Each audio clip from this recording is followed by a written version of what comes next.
out and making a statement like I apologize. Like it's where do we go from here? Do they just can they not lose Andy Cohen, the face of the network and the producer, and they just say to Brandi, here is money?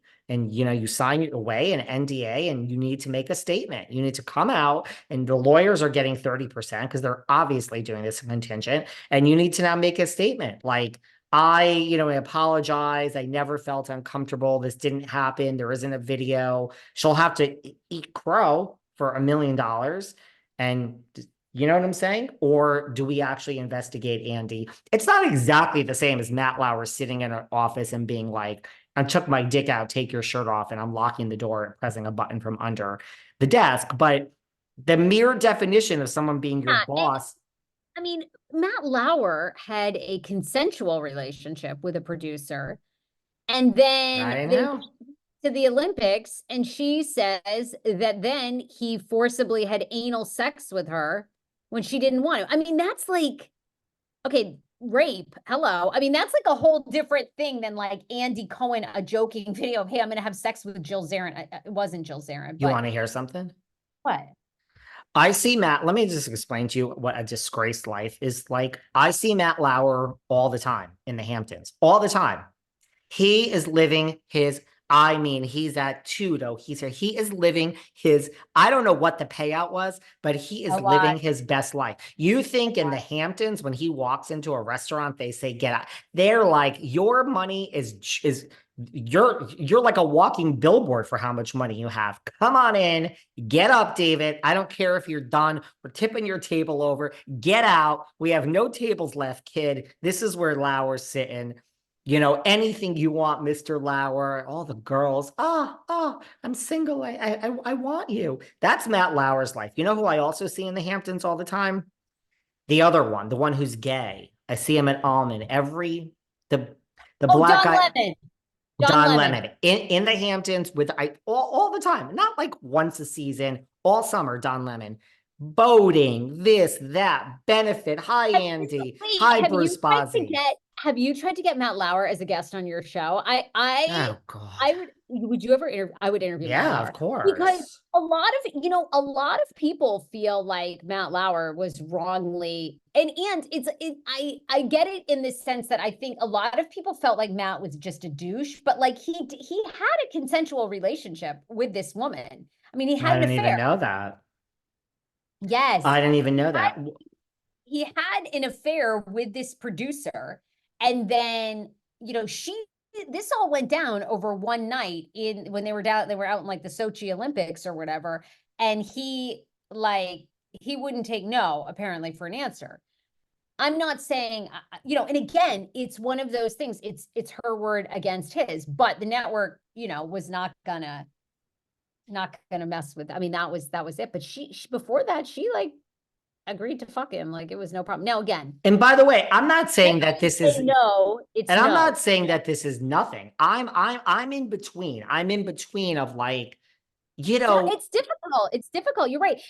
And it is. And things. And by the way, things start this way, and then did Lauer become a big deal overnight? Like, I don't think this is as simple as Andy releasing a very casual statement saying it was me and Kate Chastain.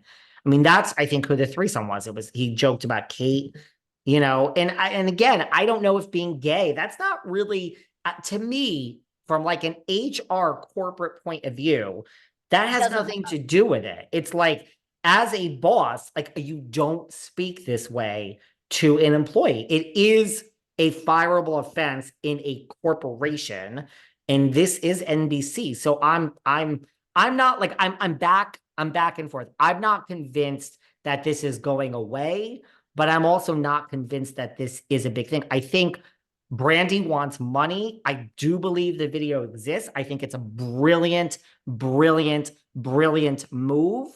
I think that Garagos comparing him to Lauer I have no emotions. I'm just telling you from the business point of view, I think it's a brilliant comparison. I think it's a brilliant move. I think Caroline going home and suing is a brilliant move.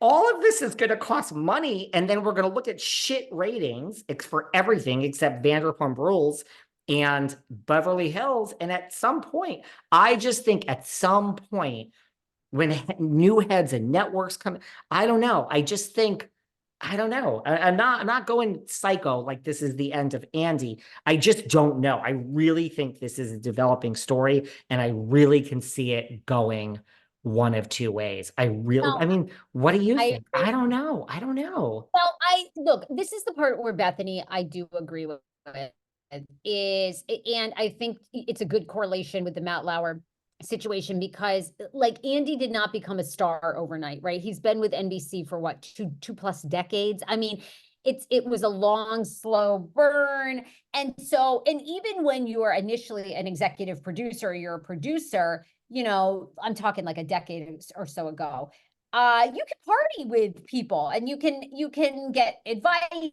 and be besties and all that. But then I think at some point, right? I mean, he makes an enormous amount of money and has like all this control. So whenever that happened, I do think the lines are blurred. I think you cannot, even his baby shower. I mean, even if that is your boss, and Lisa Rinna is basically there with no underwear or a thong on, like giving everybody left. I mean, it's yeah, right? I mean, that's what we just lived through the Me Too times up. I mean, it is you just cannot do it anymore. Like you could 30 years ago, right? I mean, and it Yeah. didn't right, but you could, and women, you didn't have the power of these other women and attorneys and people behind you. So no, I think it's a terrible precedent. I think he can, I think he can.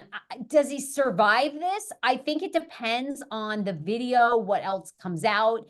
Um, I just always, I kind of really wonder what the motivation is with Reality Reckoning. Is it just to bring down NBC? Because at some point, this is my new favorite saying. We love sayings on this And then podcast. I Is have something to say too about Andy, because I have another category.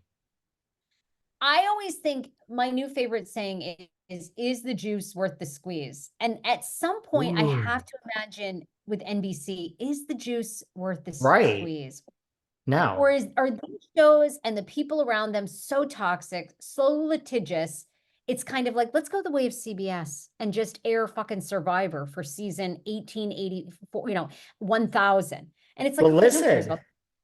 Yeah, go No, ahead. I mean, that's my point. The ratings are so down. And also, by the way, I don't think they cannot do anything. So there is a way to keep Andy and to really say, guess what, buddy? We're going to be watching you now. Now we're going to have a person on site. Watch what happens. Right. So there is a way to keep Andy and squeeze him of like, you're making the same money that you made last year, but we're watching. So your job is now harder. Your $50 million that you earn a year or 25 million, you're doing the same. Now, I don't care how much money you make. I don't care how much money you make. If you're doing the same job every year, and now the job you did last year, look, you're probably not going to quit, right away for 20 million. But if your job that you're doing is now harder because people are policing you, all you